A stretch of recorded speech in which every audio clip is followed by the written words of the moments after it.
क्या हमारी किस्मत पहले से ही लिखी जा चुकी है? क्या हमारे जीवन में घटने वाली हर अच्छी या बुरी घटना किसी ईश्वर या किसी अदृश्य शक्ति द्वारा हमारे जन्म से पहले ही तय कर दी गई है? फिर क्या हमारी मेहनत, हमारे प्रयास, हमारे आंसू और हमारी प्रार्थनाएं निरर्थक है? क्योंकि अंत में तो वही होगा जो पहले से निश्चित है। अगर आपके मन में भी कभी ऐसा गहरा और बेचैन कर देने वाला सवाल उठा है, तो आज की ये कहानी, आज की ये आध्यात्मिक यात्रा आपकी सोच की नींव तक को हिला देगी। दोस्तों, इस वीडियो को अंत तक जरूर देखिएगा, क्योंकि आज हम जानेंगे कि जब यही प्रश्न तथागत गौतम बुद्ध से पूछा गया तो उन्होंने क्या उत्तर दिया। उनका उत्तर इतना गहन, इतना तर्कसंगत और इतना क्रांतिकारी था कि उसे सुनने के बाद आप अपने जीवन, अपनी जिम्मेदारियों और अपनी आंतरिक शक्ति को बिल्कुल नए दृष्टिकोण से देखने लगेंगे। तो आइए इस कथा की शुरुआत करते हैं। एक समय की बात है, एक व्यक्ति बुद्ध के पास आया। वो कोई साधारण इंसान नहीं था, बल्कि एक महान विद्वान था जिसने अनेक धर्म ग्रंथों का गहन अध्ययन किया था। फिर भी उसका मन शंकाओं और उलझनों से भरा हुआ था।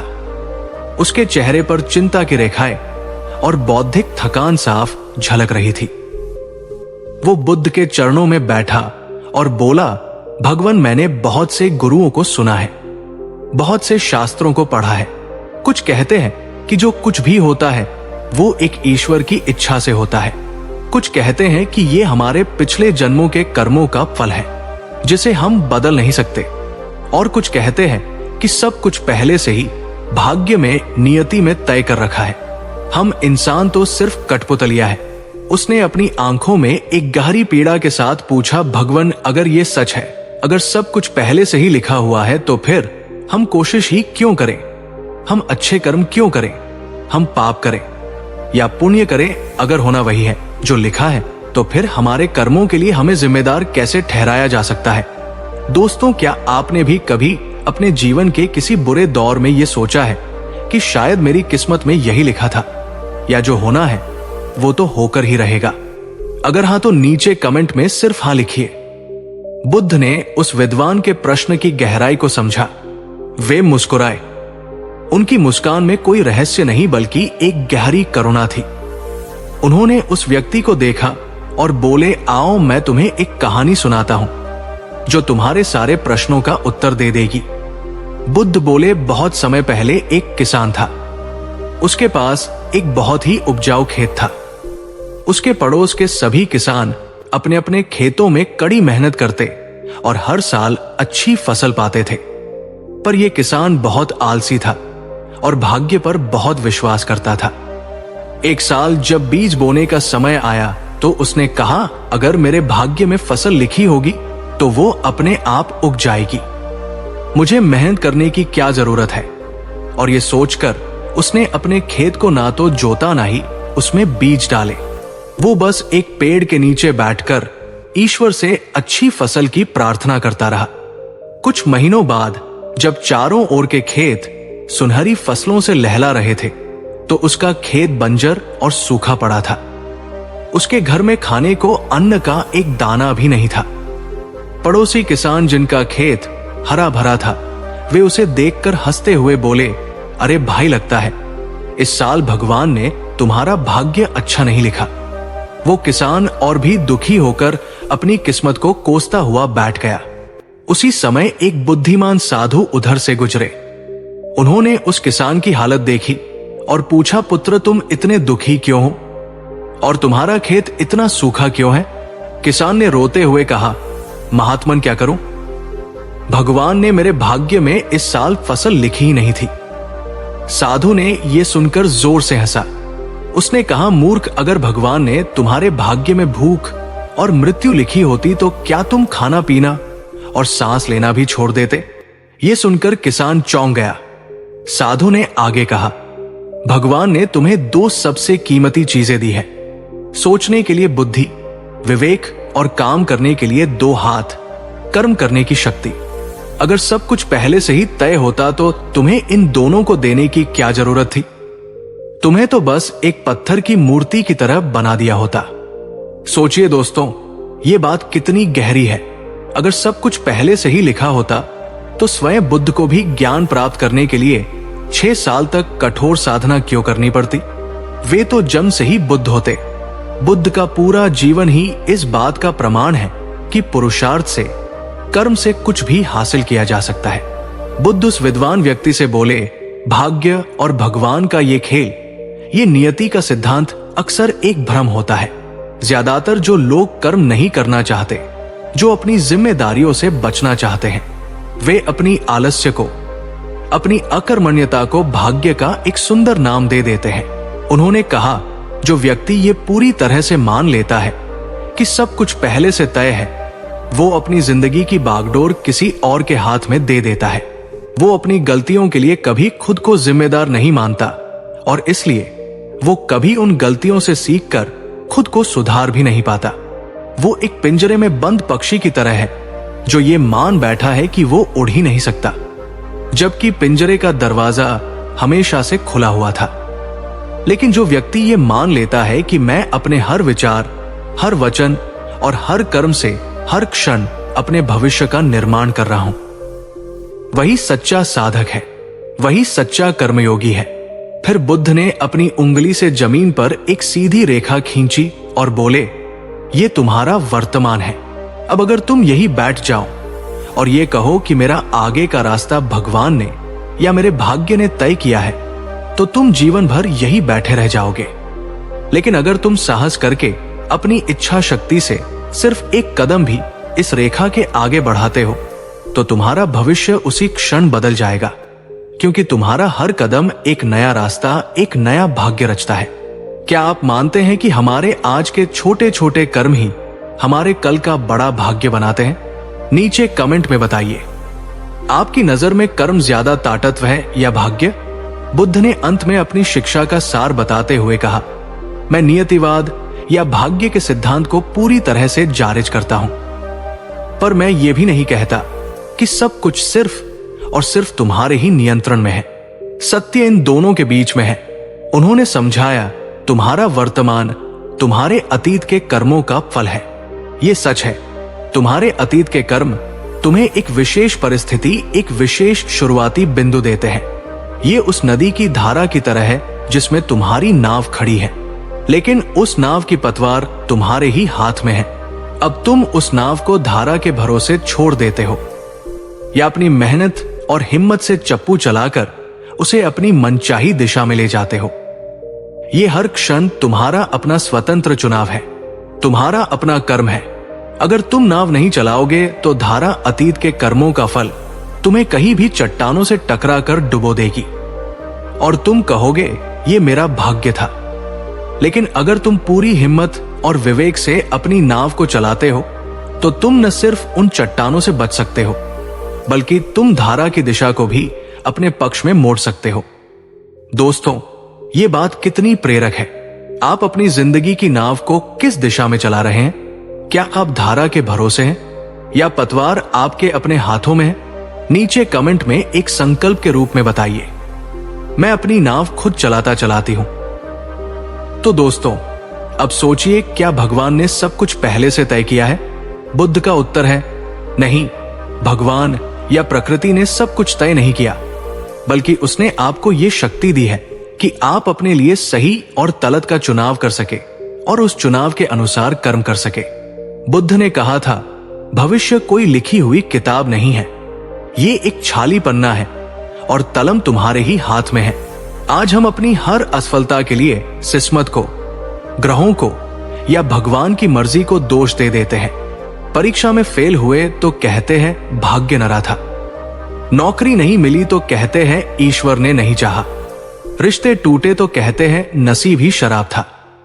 लेकिन बुद्ध हमें सिखाते हैं, अपनी जिंदगी की जिम्मेदारी लेना सीखो। नसीब और भाग्य वही बदलते हैं जो अपनी गलतियों को स्वीकार करके हार नहीं मानते।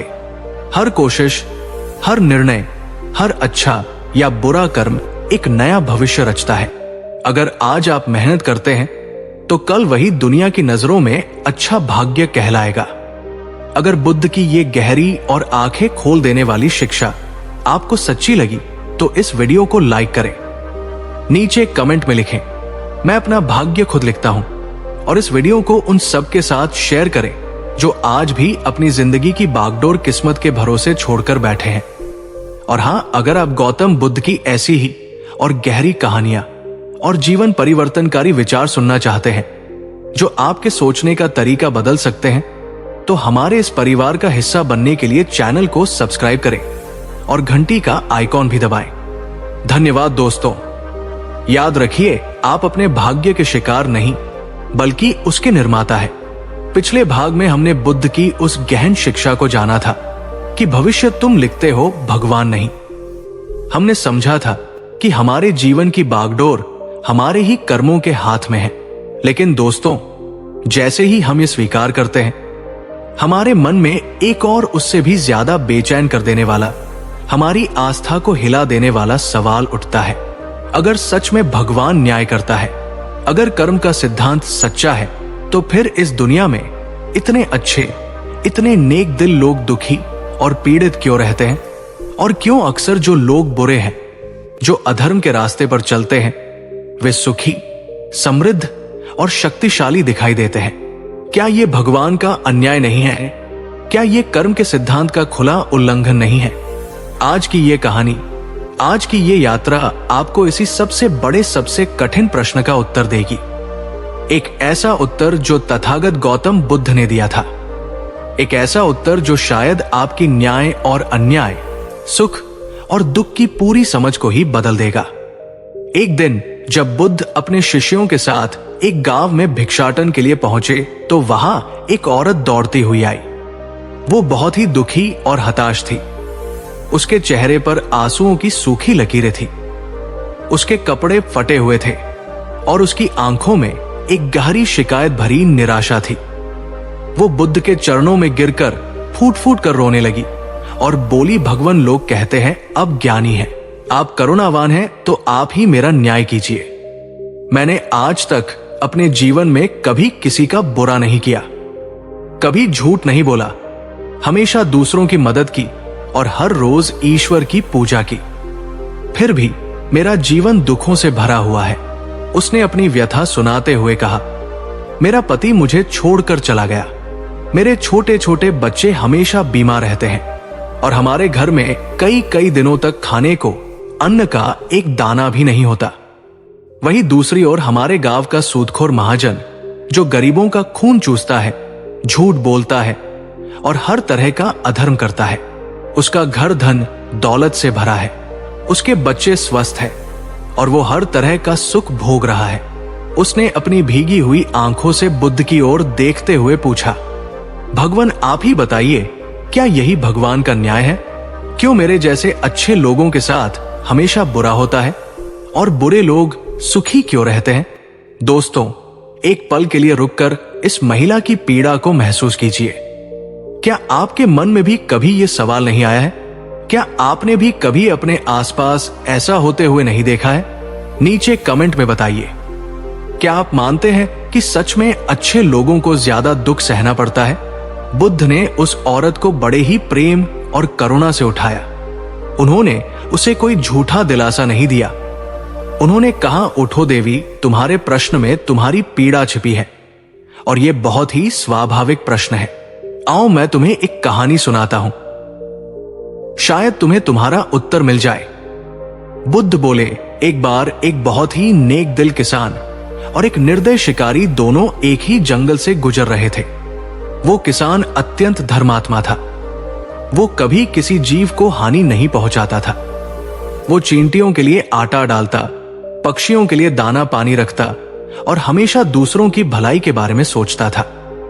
वहीं दूसरी ओर वो शिकारी बहुत ही क्रूर और अधर्मी था। उसका काम ही था रोजाना निर्दोष जानवरों को अपने बाणों से मारना और उनके मांस को बेचकर अपना जीवन चलाना। उसके मन में दया का लेश मात्र भी नहीं था। एक दिन वे दोनों जंगल में अपने अपने काम से निकले थे। अचानक आकाश में काले बादल छा गए और बिजली की तेज गड़गड़ाहट के साथ मूसलाधार बारिश शुरू हो गई। दोनों ने बचने के लिए पास की एक पुरानी टूटी फूटी झोपड़ी में शरण ली। कुछ ही देर बाद एक भयानक बिजली कड़की और वो सीधी उसी झोपड़ी पर आ गिरी। झोपड़ी की छत धड़ाम से नीचे आ गिरी। जब धूल और धुआं शांत हुआ तो एक आश्चर्यजनक दृश्य सामने आया। वो नेक दिल किसान एक टूटे हुए खंभे के नीचे दबा हुआ था। उसका पैर टूट गया था और वो दर्द से करा रहा था, और वो क्रूर शिकारी जो उसी के बगल में खड़ा था, उसे एक खरोच तक नहीं आई थी। वो बिल्कुल सुरक्षित बच गया था। बुद्ध रुके और उस दुखी महिला से पूछा, अब बताओ देवी, ऐसा क्यों हुआ? क्या यहां भगवान ने न्याय किया या अन्याय? वो औरत तुरंत बोली, भगवान, ये तो घोर अन्याय है। नेक व्यक्ति को सजा मिली और पापी बच गया। इससे तो यही लगता है कि भगवान न्याय नहीं करता। बुद्ध मुस्कुराए और बोले, नहीं देवी, भगवान ने पूरा न्याय किया है, पर तुम न्याय को सिर्फ एक ही क्षण में, एक ही घटना में देखने की कोशिश कर रही हो, जबकि कर्म का न्याय समय के एक बहुत बड़े कैनवास पर काम करता है। बुद्ध बोले, तुमने जो देखा वो सिर्फ आधा सच था। अब पूरा सच सुनो। वो जो किसान था, उसने अपने पिछले जन्म में एक बहुत बड़ा पाप किया था, जिसके फल के रूप में उसे मृत्युदंड मिलना था। पर इस जन्म में उसके निरंतर अच्छे कर्मों, उसकी दया और उसकी सेवा के कारण उसके उस भयानक कर्म का फल बहुत ही छोटा हो गया, और वो मृत्युदंड सिर्फ एक टूटे हुए पैर में बदल कर रह गया। आज उसने अपने एक बहुत बड़े बुरे कर्म का कर्ज चुका दिया है। अब उसके आगे का जीवन उसके इस जन्म के अच्छे कर्मों के कारण सुख और शांति से भरा होगा। और वह जो शिकारी था, उसने अपने पिछले जन्म में कोई बहुत बड़ा पुण्य कर्म किया था, जिसके फल के रूप में उसे आज एक राज्य का राजा बनना था। पर इस जन्म में उसके निरंतर बुरे कर्मों, उसकी क्रूरता और उसकी हिंसा के कारण उसके उस महान पुण्य का फल बहुत ही क्षीण हो गया, और वो राजा बनने का सौभाग्य सिर्फ बिजली गिरने से बच जाने के एक छोटे से सुख में ही समाप्त हो गया। आज उसने अपने एक बहुत बड़े पुण्य कर्म के फल को भोग कर खत्म कर दिया है। अब उसके आगे का जीवन उसके इस जन्म के बुरे कर्मों के कारण दुखों और पीड़ाओं से भरा होगा। बुद्ध ने निष्कर्ष देते हुए कहा, भगवान का न्याय किसी इंसानी अदालत की तरह नहीं है, जहां हर अपराध का फैसला तुरंत सुना दिया जाए। कर्म का न्याय एक अदृश्य पर अचूक गणित की तरह काम करता है। वो समय के माध्यम से जीवन की लहरों में एक गहरा संतुलन बनाता है, जो हर आत्मा के साथ पूरी तरह से बराबरी करता है। दोस्तों, क्या आपको भी कभी ऐसा लगा है कि किसी बुरे इंसान को उसके बुरे कर्मों की सजा तुरंत क्यों नहीं मिली? तो सोचिए, शायद प्रकृति या कर्म का सिद्धांत उसे अपना पुण्य भोग कर तत्म करने का अवसर दे रहा हो, ताकि उसके बाद उसके पापों का हिसाब शुरू हो सके। उस दुखी औरत को अब कुछ कुछ समझ आने लगा था। बुद्ध ने उसकी ओर देखते हुए कहा, और एक बात हमेशा याद रखना देवी, हर आत्मा अपनी एक अनूठी यात्रा पर है। तुम्हारे जीवन में जो दुख आज है, वे शायद तुम्हारे ही किसी पुराने भूले हुए कर्म का परिणाम हो सकते हैं, पर उन्हें ईश्वर की सजा मत समझो, उन्हें एक अवसर समझो। दुख हमें सजा देने नहीं आते, वे हमें सिखाने आते हैं। दुख हमारे भीतर की सोई हुई शक्ति को जगाने आते हैं। दुख हमें अहंकार से मुक्त करके विनम्र बनाने आते हैं, और दुख हमें दूसरों की पीड़ा को समझने और करुणामय बनने का अवसर देने आते हैं।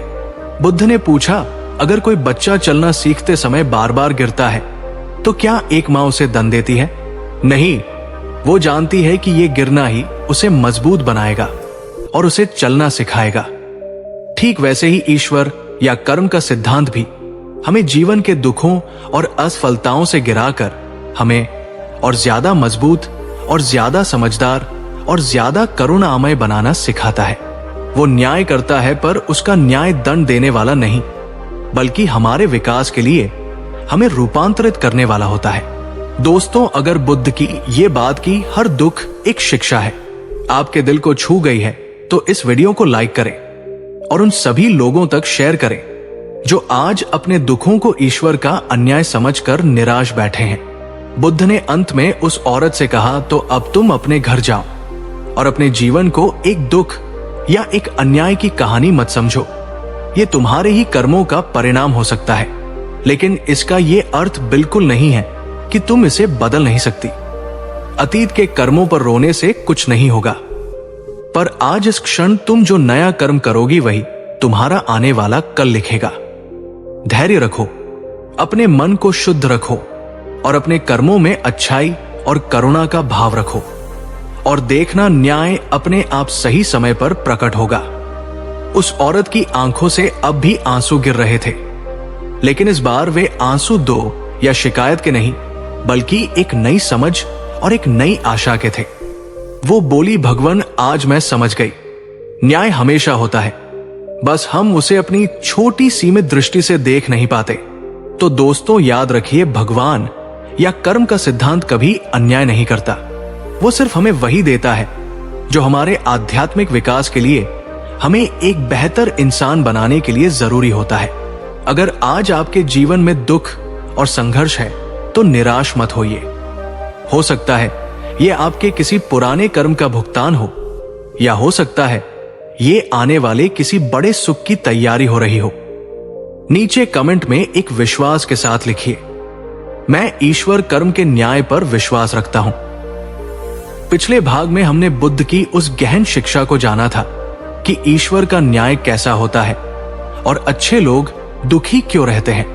हमने समझा था कि कर्म का सिद्धांत कितना सूक्ष्म और गहरा है, लेकिन दोस्तों जैसे ही हम कर्म और ईश्वर के न्याय को समझने की कोशिश करते हैं, हमारे मन में एक और उससे भी ज्यादा व्यक्तिगत और उलझाने वाला सवाल उठता है। एक ऐसा सवाल जो शायद हर आस्तिक, हर प्रार्थना करने वाले व्यक्ति के मन में कभी ना कभी जरूर आता है, पर जिसे हम अक्सर पूछने से डरते हैं। और वो प्रश्न है, अगर ईश्वर या वो परम शक्ति सर्वज्ञ है, अगर वो हमारे दिल की हर बात, हमारी हर जरूरत, हमारा हर दुख बिना हमारे कहे ही जानती है, तो फिर हमें प्रार्थना करने की, उससे कुछ मांगने की या उसके सामने गिड़गिड़ाने की जरूरत ही क्या है? अगर उसे पता है कि मुझे क्या चाहिए तो वो देता क्यों नहीं? और अगर वो नहीं देना चाहता तो मेरी प्रार्थना से क्या बदल जाएगा? क्या हमारी प्रार्थनाएं सिर्फ एक तरफा संवाद है, एक खाली कमरे में लगाई गई आवाज की तरह, या फिर प्रार्थना का कोई और इससे भी गहरा, इससे भी ज्यादा गूढ़ उद्देश्य है जिसे हम समझ नहीं पा रहे हैं? आज हम इसी महाप्रश्न का उत्तर खोजने के लिए एक बार फिर तथागत गौतम बुद्ध की शरण में चलेंगे। हम जानेंगे कि जब बुद्ध से यही सवाल पूछा गया तो उन्होंने प्रार्थना और याचना के विषय में क्या क्रांतिकारी और आंखें खोल देने वाला उत्तर दिया। तो अगर आप भी ये जानना चाहते हैं कि सच्ची प्रार्थना का वास्तविक अर्थ क्या है और प्रार्थना कैसे हमारे जीवन को बदल सकती है, तो इस वीडियो को अंत तक बहुत बहुत ध्यान से देखिएगा। तो चलिए प्रार्थना के उस रहस्य को समझते हैं जिसे ज्यादातर लोग नहीं जानते। एक दिन जब बुद्ध अपने शिष्यों को उपदेश दे रहे थे तो सभा के बाद एक साधारण सा गृहस्थ जिसका नाम सुदत्त था उनके पास आया। सुदत्त बुद्ध का एक नयान्य अनुयायी बना था, पर उसके मन में अपनी पुरानी आस्थाओं को लेकर कई प्रश्न थे। वो बुद्ध के चरणों में बैठा और बहुत ही विनम्रता से पर सीधे सीधे उसने पूछा, भगवान मैं पहले देवताओं की पूजा करता था, उनसे अपनी इच्छाओं की पूर्ति के लिए प्रार्थना करता था, पर अब आपके धम्म को सुनने के बाद मेरे मन में एक गहरी दुविधा उत्पन्न हो गई है। उसने पूछा, भगवान अगर कर्म का सिद्धांत ही सर्वोच्च है और हमें अपने कर्मों का फल मिलना ही है, तो फिर प्रार्थना का क्या स्थान है? और अगर कोई परम शक्ति है जो सर्वज्ञ है, जो हमारे मन की हर बात जानती है, तो फिर उसे शब्दों में दोहराने का, उससे कुछ मांगने का क्या औचित्य है? क्या हमारी प्रार्थनाएं व्यर्थ नहीं है? ये एक ऐसा प्रश्न था जिसने पूरी सभा को शांत कर दिया। ये हर किसी के मन का प्रश्न था। बुद्ध ने सुदत्त की आंखों में झांका जहां एक सच्ची जिज्ञासा थी। वे मुस्कुराए और बोले, सुदत्त तुम्हारा प्रश्न बहुत ही उत्तम है। ये दिखाता है कि तुम अब अंधी श्रद्धा से आगे बढ़कर प्रज्ञा यानी सही समझ की ओर बढ़ना चाहते हो। तुम्हारे प्रश्न का उत्तर देने से पहले तुम्हें यह समझना होगा कि ज्यादातर लोग जिसे प्रार्थना कहते हैं वो वास्तव में प्रार्थना ही नहीं। बुद्ध ने समझाना शुरू किया, सुदत्त ज्यादातर लोग जब प्रार्थना करते हैं तो वे वास्तव में प्रार्थना नहीं बल्कि एक भिखारी का गीत गा रहे होते हैं। वे एक भिखारी की तरह ईश्वर के सामने अपनी मांगों की, अपनी इच्छाओं की और अपनी शिकायतों की एक लंबी सूची लेकर खड़े हो जाते हैं। हे ईश्वर, मुझे धन दे दो, मेरा ये काम करवा दो, मेरे दुश्मन को नष्ट कर दो, मुझे इस बीमारी से बचा लो। ये प्रेम का या श्रद्धा का संवाद नहीं है, ये सिर्फ लोभ और भय से जन्मी हुई याचना है। तुम ईश्वर को एक शक्तिशाली राजा और तुझको एक असहाय भिखारी की तरह देखते हो। तुम सोचते हो कि अगर तुम उसकी पर्याप्त स्तुति करोगे, उसे कुछ चढ़ावा दोगे, तो वो प्रसन्न होकर तुम्हारी झोली में कुछ सिक्के डाल देगा। ये प्रार्थना नहीं, ये आध्यात्मिक भ्रष्टाचार है, एक सौदा है। बुद्ध ने आगे कहा, और तुम सही हो। अगर तुम्हारी प्रार्थना सिर्फ यही है तो वो पूरी तरह से व्यर्थ है, क्योंकि एक ये कर्म के सिद्धांत के विरुद्ध है। अगर सिर्फ मांगने से ही सब कुछ मिल जाता तो कर्म करने की कोई आवश्यकता ही नहीं रह जाती। दो, ये तुम्हें और भी ज्यादा कमजोर और निर्भर बनाती है। तुम अपनी समस्याओं का समाधान खोजने के बजाय किसी बाहरी काल्पनिक सहारे पर आश्रित हो जाते हो। तुम अपनी शक्ति को भूल जाते हो। 3, ये तुम्हारे अहंकार को पोषित करती है। तुम ये मान लेते हो कि तुम इतने महत्वपूर्ण हो कि ब्रह्मांड की परम शक्ति को तुम्हारे छोटे छोटे कामों में दखल देना चाहिए। तो सुदत्त, अगर तुम इस तरह की मांगने वाली प्रार्थना की बात कर रहे हो तो हाँ, वो पूरी तरह से निरर्थक है। दोस्तों, बुद्ध की ये बात कितनी सीधी और कितनी सच्ची है। क्या हम भी अपनी प्रार्थनाओं में अक्सर एक भिखारी की तरह ही व्यवहार नहीं करते? हम ईश्वर से जुड़ना कम और उससे अपनी मांगों की सूची पूरी करवाना ज्यादा चाहते हैं। अगर आपको बुद्ध की ये बात सोचने पर मजबूर कर रही है तो नीचे कमेंट में लिखिए, अब मांगना नहीं, जुड़ना है। सुदत्त अब और भी ज्यादा उलझन में पड़ गया। उसने पूछा, तो भगवान, सच्ची प्रार्थना क्या है? क्या हमें प्रार्थना करनी नहीं चाहिए? अब बुद्ध ने सच्ची प्रार्थना का वो अद्भुत रहस्य खोला जिसे ज्यादातर लोग नहीं जानते।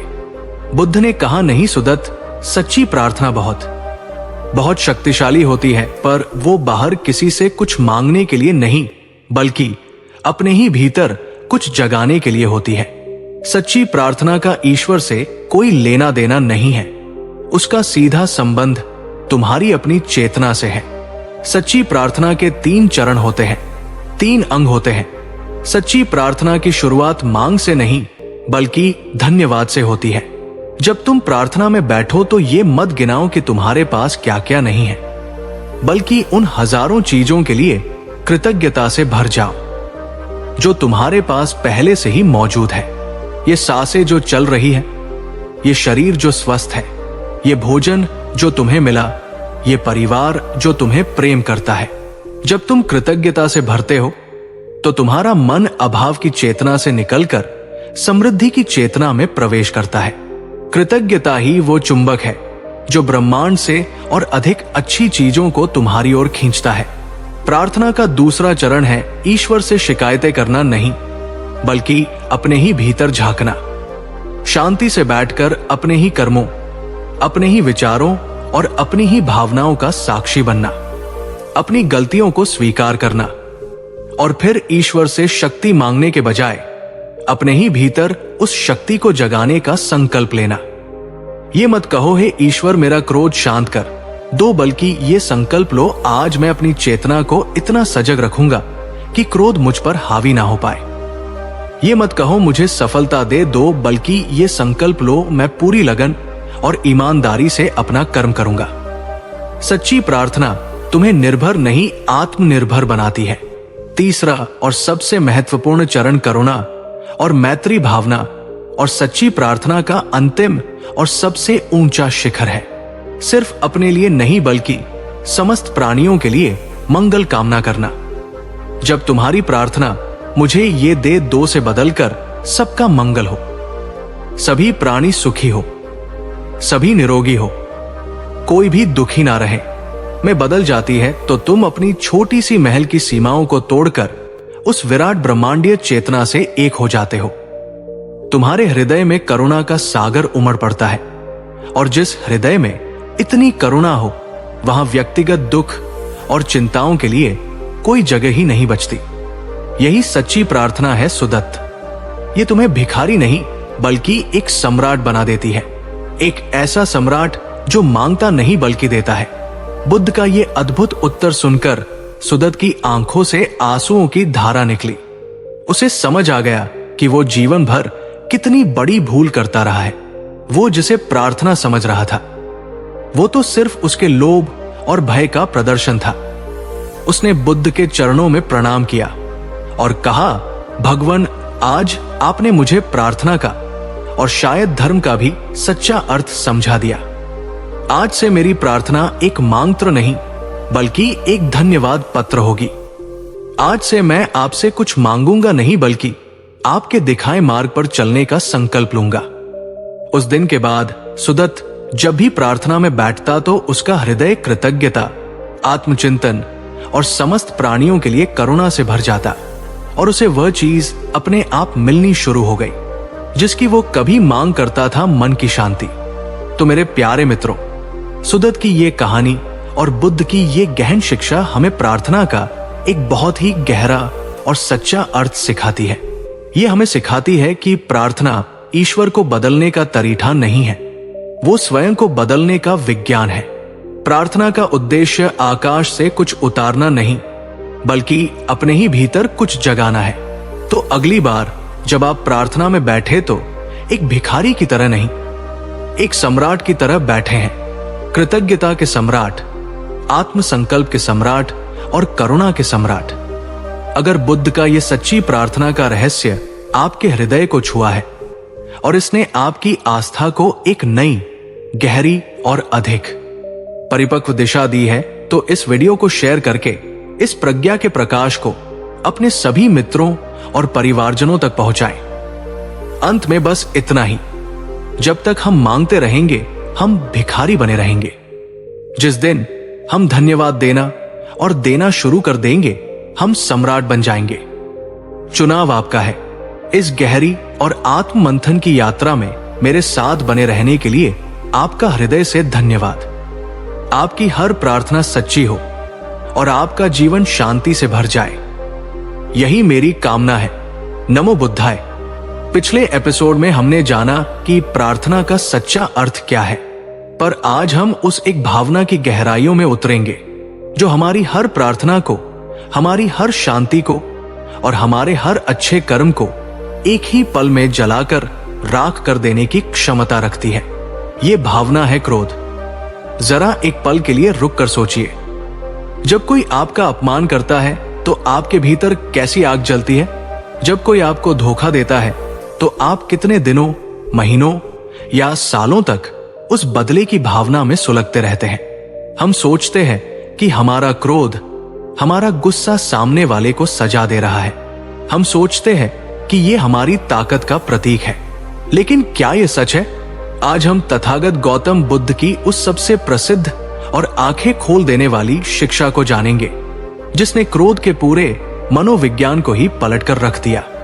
आज की कहानी है एक ऐसे साधारण किसान की जो अन्याय की आग में जल रहा था और वो बुद्ध के पास न्याय मांगने पहुंचा और फिर बुद्ध ने उसे जो उत्तर दिया, जो रहस्य खोला, वो अद्भुत था। बुद्ध ने कहा, क्रोध एक जलते हुए कोयले की तरह है जिसे तुम किसी और पर फेंकने के इरादे से अपने हाथ में पकड़े रहते हो, पर अंत में जलता कौन है? तो अगर आप भी क्रोध की इस आत्म विनाशकारी आग से हमेशा के लिए मुक्त होना चाहते हैं और एक शांत, शीतल और शक्तिशाली मन को पाना चाहते हैं, तो इस वीडियो को अंत तक बहुत अब ध्यान से देखिएगा। तो चलिए क्रोध की इस आग को बुझाने का मार्ग खोजते हैं। यह कहानी है मगध के एक गांव में रहने वाले एक किसान की जिसका नाम था रोहित। रोहित एक भला और मेहनती इंसान था, पर पिछले कुछ महीनों से वो क्रोध और घृणा की एक भयंकर आग में जल रहा था। हुआ ये था कि उसके पड़ोसी ने, जो उससे ज्यादा शक्तिशाली था, धोखे से उसकी जमीन का एक बड़ा हिस्सा हड़प लिया था। रोहित ने गांव के मुखिया से शिकायत की पर कोई सुनवाई नहीं हुई। वो हर जगह न्याय के लिए भटका पर उसे कहीं न्याय नहीं मिला। इस अन्याय ने रोहित को भीतर से तोड़ दिया। उसका शांत स्वभाव अब पूरी तरह से बदल चुका था। वो दिन भर अपने उस पड़ोसी को मन ही मन गालियां देता और उसे बर्बाद करने की योजनाएं बनाता। उसे रात रात भर नींद नहीं आती थी। वो बस बिस्तर पर करवटें बदलता रहता और उसका तून खोलता रहता। उसका ये क्रोध अब उसके परिवार पर भी निकलने लगा था। वो छोटी छोटी बातों पर अपनी पत्नी और बच्चों पर चिल्लाने लगा था। उसकी भूख मर गई थी, उसके चेहरे की शांति गायब हो गई थी और वो हमेशा एक तनाव में, एक बेचैनी में जीने लगा था।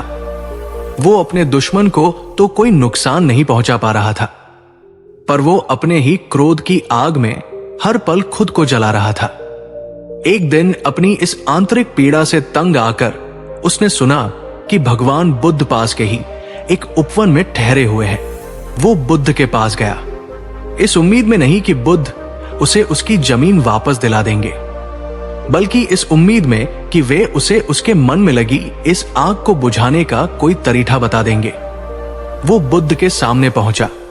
उसका चेहरा क्रोध से लाल था और उसकी मुट्ठियां भिंची हुई थी। उसने कहा, भगवान, मेरे साथ बहुत बड़ा अन्याय हुआ है। मैं उस व्यक्ति से बदला लेना चाहता हूं। मैं उसे नष्ट कर देना चाहता हूं। मेरा मन हर समय जलता रहता है। कृपा करके मुझे कोई ऐसी शक्ति, कोई ऐसा मंत्र दीजिए जिससे मैं अपने शत्रु को सब सिखा सकूं। बुद्ध ने रोहित की आंखों में झांका, जहां घृणा और पीड़ा का एक तूफान उमड़ रहा था। उन्होंने उसे कोई उपदेश नहीं दिया, कोई मंत्र नहीं दिया। उन्होंने बस एक बहुत ही सरल और सीधा सा सवाल पूछा। उन्होंने कहा, रोहित, अगर तुम किसी जलते हुए, दहकते हुए कोयले को अपने हाथ में पकड़ लो इस इरादे से कि तुम उसे अपने शत्रु पर फेंकोगे, तो सबसे पहले और सबसे ज्यादा कौन जलेगा? रोहित ने बिना सोचे उत्तर दिया, भगवान, जाहिर सी बात है, कोयला तो मेरे ही हाथ में है, तो सबसे पहले और सबसे ज्यादा तो मैं ही जलूंगा। हो सकता है जब तक मैं उसे फेंकूं तब तक मेरा हाथ ही पूरी तरह से जल जाए। यह सुनकर बुद्ध के चेहरे पर एक गहरी करुणामय मुस्कान आई। उन्होंने कहा, तो फिर रोहित, तुम यही मूर्खता हर रोज हर पल क्यों कर रहे हो? तुम्हारा ये क्रोध, तुम्हारी ये घृणा, तुम्हारा ये बदले का विचार, ये सब उसी जलते हुए, दहकते हुए कोयले की तरह तुमने इसे अपने ही मन में, अपने ही हृदय में कसकर पकड़ रखा है, इस उम्मीद में कि एक दिन तुम इसे अपने पड़ोसी पर फेंकोगे। पर तुम ये नहीं देख पा रहे कि वो पड़ोसी तो अपने घर में चैन से सो रहा है और तुम उस कोयले की आग में दिन रात जल रहे हो। क्रोध एक ऐसी आग है रोहित, जो सबसे पहले और सबसे ज्यादा उसी व्यक्ति को जलाती है जिसके मन में वह पैदा होती है। यह सुनकर रोहित स्तब्ध रह गया। ये एक ऐसा सत्य था जो इतना सरल, इतना स्पष्ट था, पर उसने उसे कभी देखा ही नहीं था। उसे पहली बार एहसास हुआ कि वो अपने पड़ोसी को नहीं बल्कि को ही सजा दे रहा था। दोस्तों, बुद्ध की ये जलते हुए कोयले की उपमा कितनी शक्तिशाली है। क्या ये सच नहीं है? जब हम किसी के प्रति मन में गुस्सा या नफरत पालते हैं तो हम वास्तव में खुद को ही तकलीफ दे रहे होते हैं। अगर आपको बुद्ध की ये बात दिल की गहराइयों तक छू गई है तो नीचे कमेंट में लिखिए, अब और नहीं जलना है। रोहित ने हाथ जोड़कर पूछा, भगवान, मैं ये तो समझ गया कि क्रोध मुझे ही जला रहा है, पर मैं क्या करूं? ये अपने आप आ जाता है। ये इतना शक्तिशाली क्यों है? अब बुद्ध ने क्रोध के मनोविज्ञान की गहरी परतों को खोला। उन्होंने कहा, रोहित, क्रोध तुम्हारी ताकत का नहीं बल्कि तुम्हारी आंतरिक कमजोरी और पीड़ा का संकेत है। पहला कारण, घायल अहंकार। क्रोध तब पैदा होता है जब हमारे अहंकार को हमारे को चोट लगती है, जब कोई हमारा अपमान करता है या जब चीजें हमारी मर्जी के मुताबिक नहीं होती तो हमारा अहंकार घायल हो जाता है। और क्रोध उस घायल अहंकार की चीज है, उसकी दहाड़ है। ये कहने का एक तरीका है, तुमने मुझे चोट पहुंचाई है। दूसरा कारण, नियंत्रण खोने का भ्रम। हम अक्सर ये गलती करते हैं कि हम सोचते हैं कि गुस्सा करने से, चिल्लाने से हम परिस्थितियों पर या लोगों पर नियंत्रण पालेंगे, पर सच इसके ठीक उल्टा है। जिस क्षण तुम क्रोधित होते हो उसी क्षण तुम अपना सारा नियंत्रण खो देते हो। तुम अपने विवेक, अपनी बुद्धि और अपनी शांति सबका नियंत्रण उस क्रोध के हाथों में दे देते हो। क्रोध तुम्हें शक्तिशाली नहीं, बल्कि तुम्हें एक असहाय कठपुतली बना देता है। तीसरा कारण एक सीखी हुई आदत, और अक्सर क्रोध सिर्फ एक बुरी आदत होती है। हमने बचपन से अपने आसपास लोगों को क्रोध करके अपनी बात मनवाते हुए देखा है, और हमने अनजाने में उसी तरीके को अपना लिया है। ये एक मानसिक पैटर्न बन जाता है, जो जरा सा भी उकसावा मिलने पर अपने आप सक्रिय हो जाता है। दोस्तों, बुद्ध का यह विश्लेषण कितना सटीक है? क्या आप अपने क्रोध के पीछे इनमें से किसी कारण को देख पा रहे हैं? अगर हां, तो इस वीडियो को लाइक जरूर करें। यह समझना ही इस आदत को तोड़ने की ओर पहला कदम है। अब रोहित ने सबसे महत्वपूर्ण प्रश्न पूछा, भगवान, तो मैं इस आग को बुझाऊं कैसे? इसका व्यावहारिक उपाय क्या है? बुद्ध ने कहा, रोहित, आग को आग से नहीं बुझाया जा सकता, घृणा को घृणा से नहीं मिटाया जा सकता। क्रोध की अग्नि को बुझाने के लिए तुम्हें अपने ही भीतर करुणा और प्रज्ञा के जल को बरसाना होगा। बुद्ध ने उसे 4 चरणों समाधान दिया। पहला चरण जागरूकता। सबसे पहले अपने क्रोध के प्रति जागरूक होना सीखो। जैसे ही तुम्हें महसूस हो कि तुम्हारे भीतर क्रोध की पहली चिंगारी उठी है, उसे पहचानो। उससे लड़ो मत, उसे दबाओ मत। बस एक साक्षी की तरह, एक वैज्ञानिक की तरह उसे देखो। मन में कहो, हां, ये क्रोध है। ये जागरूकता ही वो पहला पानी का छींटा है जो आग को फैलने से रोकता है। दूसरा चरण श्वास का सहारा। जैसे ही तुम क्रोध को पहचानो, तुरंत अपनी प्रतिक्रिया देने से पहले एक पवित्र ठहराव लो और अपना सारा ध्यान अपनी सांस पर ले आओ। 10 गहरी और धीमी सांसें लो। हर सांस के साथ कल्पना करो कि तुम शीतलता को अंदर ले रहे हो, और हर सांस छोड़ने के साथ तुम अपने भीतर की गर्मी और तनाव को बाहर निकाल रहे हो। तुम्हारी सांस वो जादुई पुल है जो तुम्हें क्रोध के तूफान से निकालकर शांति के केंद्र में ले आती है। तीसरा चरण समझ का विकास। जब तुम्हारा मन थोड़ा शांत हो जाए तो विवेक का प्रयोग करो।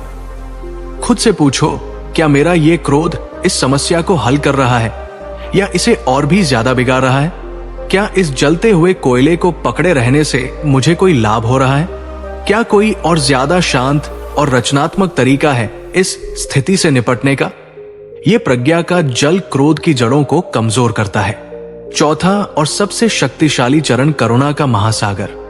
और अंत में जो क्रोध की आग को जड़ से बुझा सकता है, वो है करुणा। साहस करके अपने उस शत्रु के बारे में सोचने की कोशिश करो। सोचो, वो ऐसा व्यवहार क्यों कर रहा है? शायद वह भी किसी दुख में है, शायद वह भी अज्ञानी है, शायद वह भी अपने ही लोभ और भय का गुलाम है। जिस क्षण तुम अपने शत्रु में भी एक दुखी भ्रमित इंसान को देख पाते हो, उसी क्षण तुम्हारा क्रोध करुणा में पिघलना शुरू हो जाता है। तुम उसे सजा देने के बजाय उसकी मुक्ति की कामना करने लगते हो। रोहित ने बुद्ध की इन शिक्षाओं को अपने हृदय में उतारा। ये आसान नहीं था, पर उसने अभ्यास नहीं छोड़ा। अगले दिन जब उसने अपने उसी पड़ोसी को देखा, तो उसके भीतर फिर से क्रोध की लहर उठी, पर इस बार वो उस लहर में बहा नहीं। वो रुका जागरूकता। उसने कुछ गहरी सांसें ली, श्वास का सहारा। उसने सोचा, क्रोध करने से मेरी जमीन वापस नहीं आएगी समझ। और फिर उसने अपने पड़ोसी की ओर देखा और सोचा, ये व्यक्ति अपने लोभ के कारण कितना अंधा और कितना दुखी है। ये अपने ही कर्मों का गड्ढा खोद रहा है। और उसके मन में घृणा की जगह एक अजीब सी दया का भाव आ गया, करुणा। उस दिन के बाद रोहित ने अपनी जमीन के लिए थानूनी लड़ाई तो जारी रखी, पर अपने मन की लड़ाई को समाप्त कर दिया। उसने उस जलते हुए कोयले को अपने हाथ से फेंक दिया था और चमत्कार हुआ। जैसे ही उसका मन शांत और शीतल हुआ, उसे रात में गहरी नींद आने लगी। उसके परिवार में फिर से हंसी खुशी लौट आई और एक शांत मन के साथ वो अपनी लड़ाई को और भी ज्यादा विवेकपूर्ण और प्रभावी तरीके से लड़ पाया। अंत में उसे अपनी जमीन वापस मिली या नहीं, ये कहानी महत्वपूर्ण नहीं है। महत्वपूर्ण यह है कि उसने अपने मन की शांति को वापस पा लिया था, जो किसी भी जमीन के टुकड़े से कहीं ज्यादा कीमती थी। तो दोस्तों, रोहित की ये कहानी और बुद्ध की ये गहन शिक्षा हमें यही सिखाती है कि क्रोध हमारी ताकत नहीं, हमारी सबसे बड़ी कमजोरी है। ये एक ऐसा जहर है जिसे हम दूसरों के लिए बनाते हैं, पर पीना हमें खुद ही पड़ता है। याद रखिए, क्रोध करना किसी और की गलती के लिए खुद को सजा देने जैसा है। अंत में बस इतना ही, जब भी क्रोध आए तो बुद्ध के उस प्रश्न को याद कर लेना, जलते हुए कोयले को किसने पकड़ रखा है? उत्तर आपको स्वयं मिल जाएगा। इस गहरी और मन को शीतल करने वाली यात्रा में मेरे साथ बने रहने के लिए आपका हृदय से धन्यवाद। और हां, हमारे इस परिवार का हिस्सा बने रहने के लिए चैनल को सब्सक्राइब करना ना भूलें। आपका मन शांत हो, शीतल हो और करुणा से भरा रहे, यही मेरी कामना है। नमो बुद्धाय। पिछले एपिसोड में हमने जाना कि कैसे क्रोध एक ऐसी आग है जो सबसे पहले हमें ही जलाती है, पर आज हम उसे एक बहुत ही गहरी, बहुत ही सूक्ष्म और शायद सबसे आम आदत की परतों को खोलने जा रहे हैं, जो हमारे 90% दुखों की, हमारी 90% चिंताओं की और हमारी 90% निराशाओं की असली जड़ है। ये एक ऐसी आदत है जो हमें जीवन की सुंदरता को देखने ही नहीं देती। ये एक ऐसा चश्मा है जिसे पहनकर हमें हर चीज में सिर्फ कमी, सिर्फ दोष और सिर्फ नकारात्मकता ही नजर आती है। ये आदत है शिकायत करने की आदत, हर बात में दोष ढूंढने की आदत। जरा एक पल के लिए रुक कर सोचिए। सुबह उठते ही हम मौसम की शिकायत करते हैं, आज बहुत गर्मी है या आज बहुत ठंड है। दफ्तर पहुंचकर हम अपने काम की, अपने बॉस की शिकायत करते हैं। घर लौटकर हम अपने परिवार की, अपनी परिस्थितियों की शिकायत करते हैं।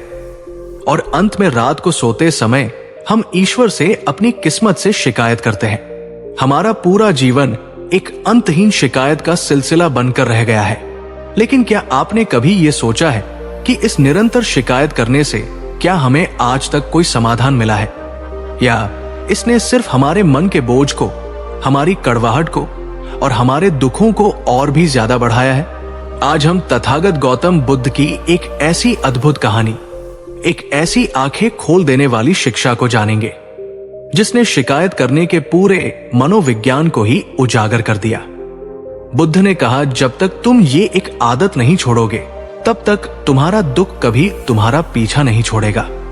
तो अगर आप भी इस नकारात्मकता के चक्र से बाहर निकलना चाहते हैं और एक ऐसा दृष्टिकोण पाना चाहते हैं जो हर परिस्थिति में अच्छाई और अवसर को देख सके, तो इस वीडियो को अंत तक बहुत बहुत ध्यान से देखिएगा। तो चलिए शिकायत के अंधेरे से निकलकर कृतज्ञता के प्रकाश की ओर चलते हैं। ये कहानी है बुद्ध के संग में रहने वाले एक भिक्षु की, जिसका नाम था सुलाख। सुलाख एक अच्छा भिक्षु था। वो नियमों का पालन करता था, ध्यान भी करता था, पर उसकी एक बहुत बड़ी समस्या थी। उसे हर चीज में, हर व्यक्ति में और हर परिस्थिति में कोई ना कोई कमी, कोई ना कोई दोष दिख ही जाता था। वो एक आतंक शिकायत करने वाला था। अगर उसे भिक्षा में अच्छा भोजन मिलता तो वो कहता, आज भोजन बहुत तैली है, ये स्वास्थ्य के लिए अच्छा नहीं। और अगर रूखा सूखा भोजन मिलता तो वो कहता, देखो लोग भिक्षुओं का कितना कम सम्मान करते हैं। अगर मौसम गर्म होता तो वो गर्मी की शिकायत करता, अगर ठंडा होता तो वो ठंड की शिकायत करता। वो दूसरे भिक्षुओं में भी हमेशा कमियां ही ढूंढता रहता। आनंद बुद्ध के ज्यादा करीब है, सारे पुत्र को ज्यादा सम्मान मिलता है। वो भिक्षु ठीक से ध्यान नहीं करता। उसकी दुनिया शिकायतों का एक कूड़ेदान बन गई थी, जिसमें वो हर तरफ से नकारात्मकता इकट्ठा करके भरता रहता था। इस निरंतर शिकायत करने की आदत ने उसे भीतर से बहुत ही कड़वा, दुखी और अकेला बना दिया था। कोई भी भिक्षु उसके पास बैठना पसंद नहीं करता था, क्योंकि उसकी बातें हमेशा नकारात्मकता से भरी होती थी। एक दिन अपनी इस आंतरिक बेचैनी से तंग आकर वो बुद्ध के पास पहुंचा। उसने बुद्ध से कहा, भगवान, मैं बहुत प्रयास करता हूं, पर मुझे शांति नहीं मिलती। ये संग ठीक नहीं है, यहाँ के लोग ठीक नहीं हैं, यहाँ की व्यवस्था ठीक नहीं है, हर तरफ सिर्फ समस्याएं ही समस्याएं हैं। मैं क्या करूं? बुद्ध ने सुलाख की पूरी शिकायत को बड़े ही धैर्य और शांति से सुना। उन्होंने उसे डांटा नहीं, उसे कोई उपदेश नहीं दिया। उन्होंने बस एक बहुत ही सरल सा प्रयोग करने को कहा। बुद्ध ने पास ही में खिले हुए एक सुंदर गुलाब के फूल की टहनी को तोड़ा। उस टहनी में एक सुंदर खिला हुआ फूल भी था और नीचे कुछ नुकीले कांटे भी थे। उन्होंने वो टहनी सुलाख के हाथ में दी और कहा, सुलाख, इस टहनी को ध्यान से देखो और मुझे बताओ कि तुम्हें क्या दिखाई दे रहा है। सुलाख ने उस टहनी को हाथ में लिया, उसे घुमा फिरा कर देखा और अपनी आदत के अनुसार सबसे पहले उसकी नकारात्मक चीज पर ही ध्यान दिया। वो बोला, भगवन, ये टहनी अच्छी नहीं है, इसमें तो बहुत तेज नुकीले कांटे हैं, ये हाथ में चुभ सकते हैं, घाव दे सकते हैं। बुद्ध ने अपनी शांत मुस्कान के साथ पूछा, और कुछ नहीं दिखाई दे रहा? सुलाख ने फिर से देखा और फिर अन्य भाव से बोला, हाँ भगवन, कांटों के ऊपर एक फूल भी लगा है। अब बुद्ध ने वो बात कही जिसने सुलाख की आत्मा को झकझोर कर रख दिया। बुद्ध ने कहा, सुलाख, यही तुम्हारे जीवन की, तुम्हारे दुखों की और तुम्हारी अशांति की असली जड़ है। मैंने तुम्हें एक ही टहनी दी जिसमें सुंदरता और पीड़ा, फूल और कांटे दोनों एक साथ मौजूद थे, पर तुम्हारी दृष्टि, तुम्हारी चेतना इतने वर्षों की शिकायत की आदत के कारण इतनी नकारात्मक हो चुकी है कि उसने सबसे पहले सिर्फ कांटों को ही देखा। तुम जीवन के बगीचे में घूमते तो हो, पर तुम्हारा ध्यान हमेशा खिले हुए हजारों फूलों पर नहीं, बल्कि टहनियों में छिपे हुए कुछ कांटों पर ही रहता है। और इसीलिए तुम्हें हर तरफ सिर्फ चुभन, सिर्फ पीड़ा और सिर्फ शिकायतें ही मिलती है। बुद्ध ने आगे कहा, समस्या बाहर नहीं है सुलाख, समस्या दुनिया में नहीं है, लोगों में नहीं है या परिस्थितियों में नहीं है। समस्या तुम्हारी दृष्टि इसमें है। तुमने दुनिया को नकारात्मकता के दोष ढूंढने के चश्मे से देखने की आदत डाल ली है, और जब तक तुम ये चश्मा नहीं उतारोगे, जब तक तुम ये शिकायत करने की आदत नहीं छोड़ोगे, तब तक तुम चाहे स्वर्ग में भी चले जाओ, तुम्हें वहां भी कोई ना कोई कमी, कोई ना कोई शिकायत का कारण मिल ही जाएगा, और तुम्हारा दुख कभी तुम्हारा पीछा नहीं छोड़ेगा। यह सुनकर सुलाख स्तब्ध रह गया। उसे पहली बार एहसास हुआ कि जिस दुनिया को वो दोष दे रहा था, वह दुनिया तो वैसी ही थी, पर उसे देखने वाली उसकी अपनी ही आंखें बीमार थी। दोस्तों, बुद्ध की ये फूल और कांटे की उपमा कितनी शक्तिशाली है। क्या हम भी अपनी जिंदगी में यही नहीं करते? हमारे पास 100 होती है, पर हमारा ध्यान उस एक कमी पर ही अटका रहता है जो हमारे पास नहीं है। अगर बुद्ध की ये बात आपको अपनी इस आदत को पहचानने में मदद कर रही है, तो नीचे कमेंट में पूरी ईमानदारी से लिखिए, मेरी दृष्टि में भी कांटे हैं। ये स्वीकृति ही बदलाव की कुंजी है। सुलाख ने हाथ जोड़कर पूछा, भगवन, मैं ये तो समझ गया कि मेरी दृष्टि में दोष है, पर मैं ऐसा करता क्यों? ये आदत इतनी गहरी क्यों है? अब बुद्ध ने शिकायत करने के मनोविज्ञान की गहरी परतों को खोला। उन्होंने कहा, सुलाख, शिकायत करने की आदत के पीछे 3 मुख्य कारण होते हैं। पहला कारण अपूर्णता पर ध्यान केंद्रित करना। हमारा मन स्वभाव से ही नकारात्मकता की ओर जल्दी आकर्षित होता है। यह हमारे अस्तित्व की रक्षा के लिए बना है, इसलिए इसका ध्यान हमेशा टतरों, कमियों और समस्याओं पर पहले जाता है। पर जब हम इस स्वाभाविक प्रवृत्ति को अपनी आदत बना लेते हैं, तो हम आधा भरा हुआ गिलास देखने के बजाय हमेशा आधा खाली गिलास ही देखने लगते हैं। दूसरा कारण जिम्मेदारी से बचना। शिकायत करना अपनी परिस्थितियों की जिम्मेदारी लेने से बचने का सबसे आसान तरीका है। जब हम कहते हैं मौसम नराब है, लोग जरा है या मेरी किस्मत खराब है, तो हम अनजाने में ये कह रहे होते हैं कि इसमें मेरी कोई गलती नहीं है, मैं तो सिर्फ एक बेचारा शिकार हूं। यह हमें क्षणिक राहत तो देता है, पर यह हमें अपनी जिंदगी को बदलने की शक्ति से भी वंचित कर देता है। तीसरा कारण सहानुभूति पाने की इच्छा। और अक्सर हम शिकायत इसलिए करते हैं क्योंकि हम दूसरों का ध्यान और उनकी सहानुभूति पाना चाहते हैं। जब हम अपनी समस्याओं का रोना रोते हैं, तो लोग हमें सांत्वना देते हैं और हमारे अहंकार को इससे एक बीमार तरह का पोषण मिलता है। हम बेचारे बनकर दूसरों पर भावनात्मक रूप से निर्भर हो जाते हैं। दोस्तों, बुद्ध का यह विश्लेषण कितना सटीक है? क्या आप अपने या अपने आसपास के लोगों में शिकायत करने के पीछे इनमें से किसी कारण को देख पा रहे हैं? अगर हां, तो इस वीडियो को लाइक जरूर करें। यह समझना ही इस आदत को तोड़ने की ओर पहला कदम है। अब सुलाख ने सबसे महत्वपूर्ण प्रश्न पूछा, भगवान, तो मैं अपनी इस दशकों पुरानी आदत को बदलूं कैसे? मैं अपनी दृष्टि को कांटों से हटाकर फूलों पर लाना कैसे सीखूं? बुद्ध ने कहा, सुलाख, जैसे अंधेरे को अंधेरे से नहीं मिटाया जा सकता, उसके लिए प्रकाश की जरूरत होती है। ठीक उसी तरह शिकायत की नकारात्मकता को सिर्फ एक ही चीज मिटा सकती है, और वो है कृतज्ञता, ग्रेटिट्यूड का प्रकाश। शिकायत का मतलब है उस पर ध्यान देना जो तुम्हारे पास नहीं है। कृतज्ञता का मतलब है उस पर ध्यान देना जो तुम्हारे पास है।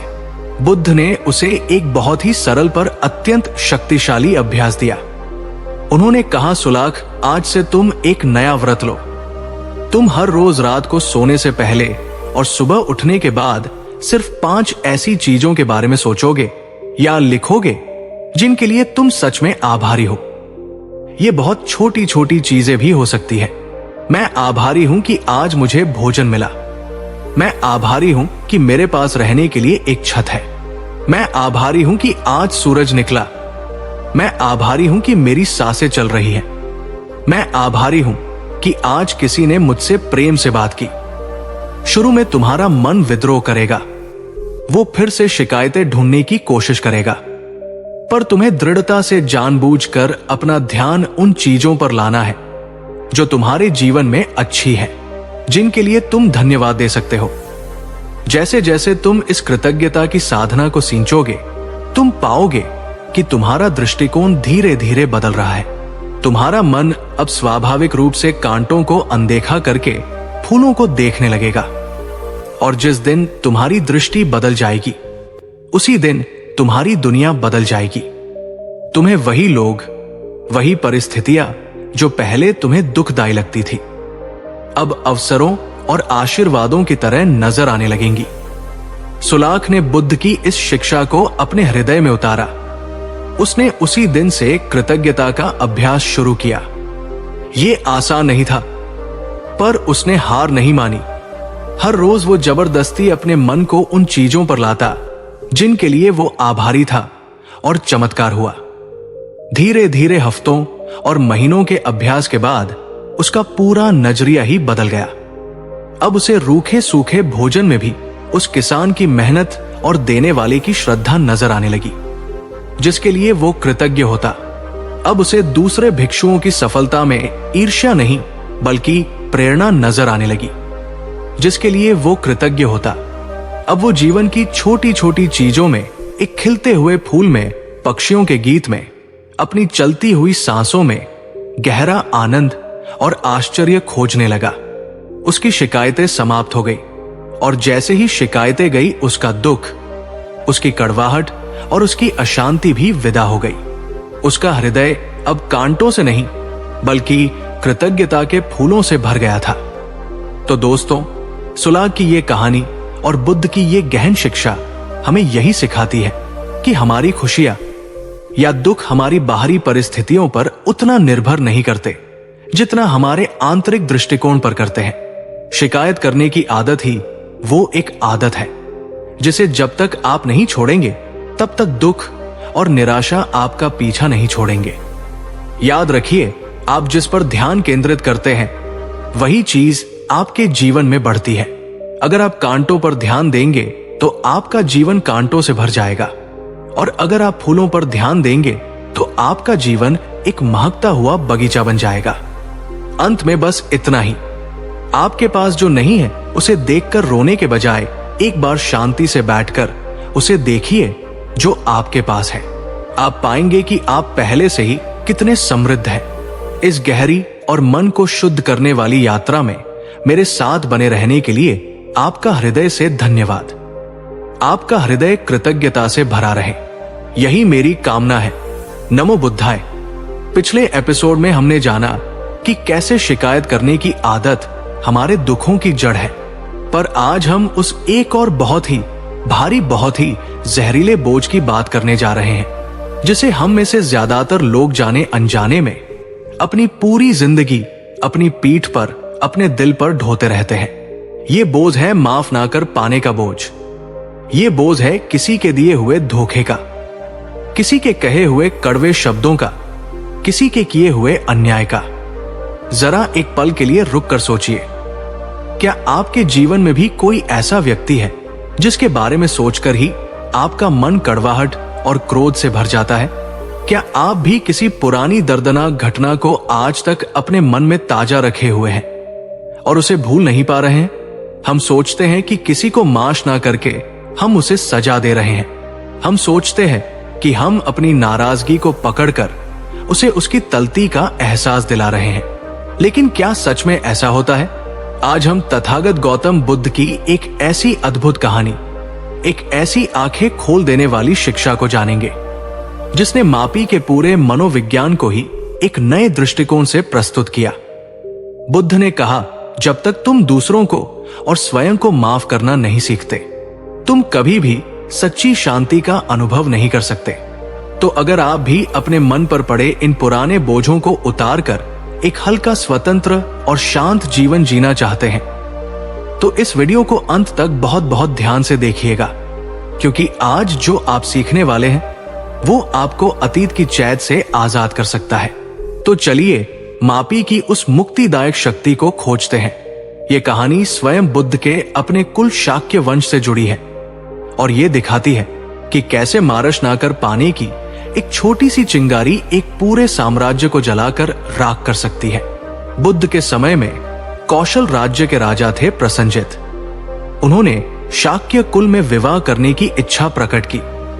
शाक्यों को अपनी उच्च जाति का बहुत अहंकार था और वे अपनी किसी कन्या का विवाह कौशल नरेश से नहीं करना चाहते थे, जिन्हें वे खुद से निम्न कुल का मानते थे। पर राजा को नाराज करने का साहस भी उनमें नहीं था, इसलिए उन्होंने एक छल किया।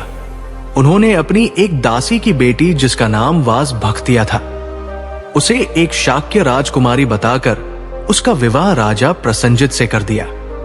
इसी विवाह से एक पुत्र का जन्म हुआ, जिसका नाम था विदुदाभा।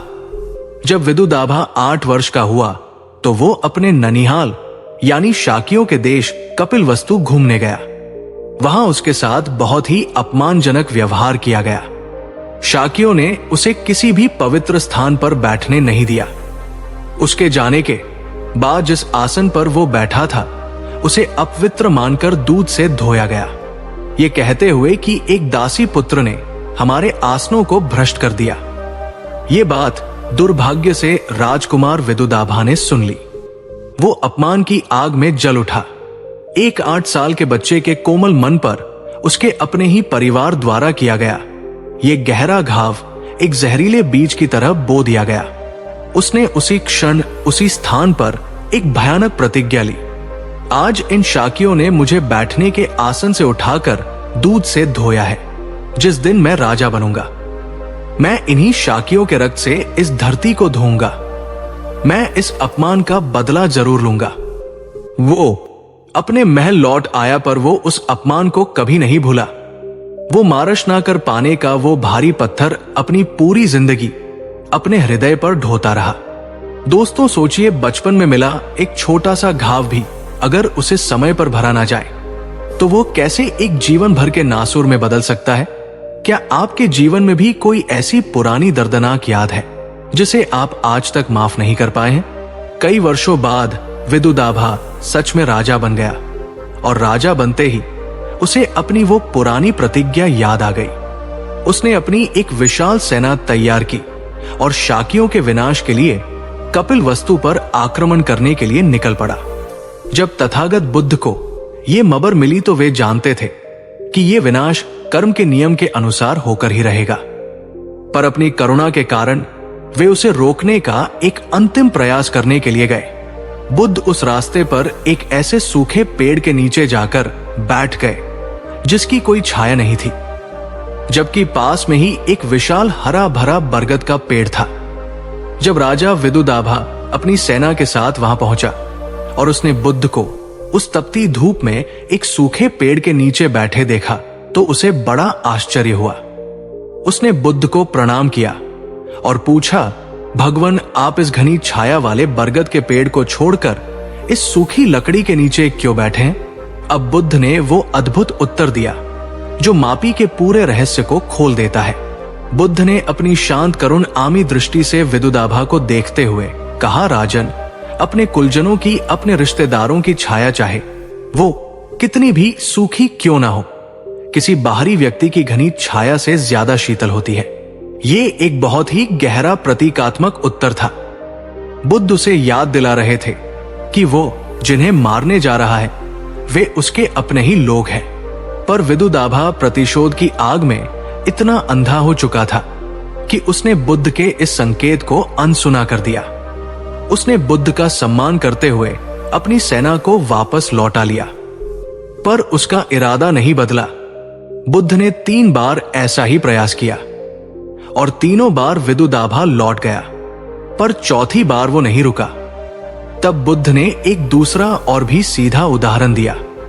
उन्होंने पूछा, विदुदाभा, कल्पना करो कि किसी ने तुम्हें जहर की एक बोतल दी है। अब तुम उस जहर को पीकर उस व्यक्ति को सजा देना चाहते हो जिसने तुम्हें वह जहर दिया था। तो बताओ, मृत्यु किसकी होगी? विदुदाभा ने कहा, भगवान, जहर तो मैं पी रहा हूं, तो मृत्यु तो मेरी ही होगी। बुद्ध ने कहा, तो फिर राजन, तुम यही मूर्खता क्यों कर रहे हो? तुम्हारे शाकियों ने तुम्हें अपमान का जहर दिया था। ये सच है, पर वो घटना तो वर्षों पहले ही घट चुकी है। पर तुम उस जहर की बोतल को आज तक अपने मन में लिए घूम रहे हो और हर रोज हर पल उस जहर का एक एक घूंट खुद ही पी रहे हो। किसी को माश ना करना, अपने मन में घृणा और बदले की भावना को बनाए रखना ठीक इसी जहर को पीने जैसा है। तुम उम्मीद करते हो कि इससे तुम्हारा शत्रु मरेगा, पर धीरे धीरे तुम चुप भीतर से मरते रहते हो।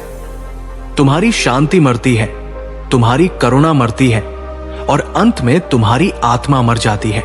माफ करना उस व्यक्ति के लिए नहीं है जिसे तुम माफ कर रहे हो, माफ करना तुम्हारे अपने लिए है। ये उस जहर की बोतल को फेंक देने जैसा है ताकि तुम आजाद हो सको, तुम हल्के हो सको, तुम फिर से जी सको। दोस्तों, बुद्ध की ये जहर की बोतल की उपमा कितनी शक्तिशाली है। हम सच में यही करते हैं। हम सोचते हैं कि हम अपनी नाराजगी को पकड़कर दूसरे को कैद कर रहे हैं, पर वास्तव में हम खुद ही उस कड़वाहट की जेल में कैद हो जाते हैं। अगर बुद्ध की ये बात आपको अपनी इस गलती का एहसास करा रही है तो इस वीडियो को एक लाइक जरूर करें।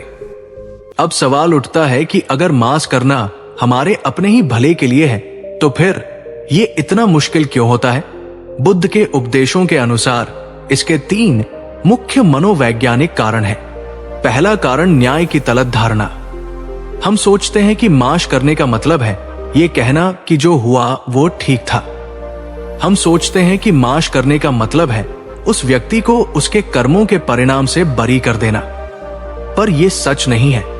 माफ करने का अर्थ ये नहीं है कि आप अन्याय को सही ठहरा रहे हैं। कर्म का सिद्धांत अपना काम करेगा, उस व्यक्ति को उसके कर्मों का फल मिलकर ही रहेगा।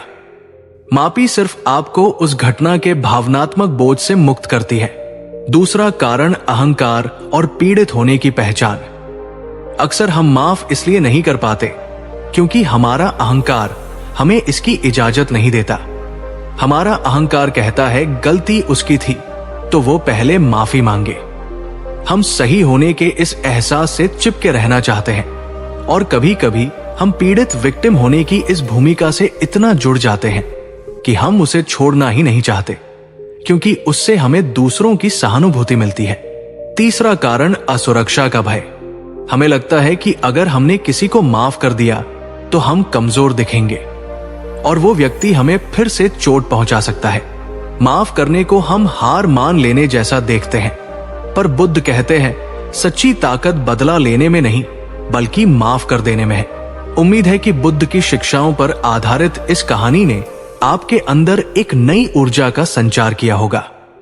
अगर आपने इससे कुछ सीखा है तो वीडियो को लाइक करें और इसे अपने मित्रों के साथ शेयर करना न भूलें। ऐसी ही ज्ञानवर्धक कहानियों के लिए हमारे channel Buddha life lesson hub को सब्सक्राइब करें। मिलते हैं अगली वीडियो में, तब तक अपना ख्याल रखें। नमो बुद्धाय।